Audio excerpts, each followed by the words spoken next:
可能係最後一次舞火龍啦，你會唔會去睇呢？因為冇去到去邊度 ，Let's go！每年中秋喺大坑都有舞火龍嘅活動，勁多人，好型喎！今日嚟到大坑火龍文化館，請教下到底係咩玩法先？火龍佢本身係咪一個神嚟嘅？唔係神嚟嘅，相傳咧喺中秋節嘅前夕咧，大坑村咧就有場颱風嚟到啦，咁咧就有條大蟒蛇咧就溜咗入村，咁就殺死咗好多家禽，咁啲村民就合力將呢條蛇咧就打死咗。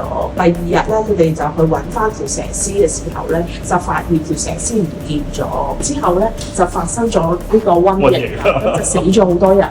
咁有啲人講法咧就話，原來嗰條蛇係龍王個太子嚟嘅，所以咧你殺咗佢個仔，咁所以佢就降災。咁之後最拉尾點收科咧？咁就有個長老啦，就發夢啦，佢就話菩薩報夢俾佢聽，叫佢中秋節嘅時候整一條類似火龍咁嘅嘢，然之後環繞住全村去行走咧，咁個瘟疫就會驅除到噶啦。咁咧佢哋又最拉尾咧，又真係咁樣做咗條火龍出嚟啦。咁遊完街之後咧，又真係驅除咗個瘟疫喎。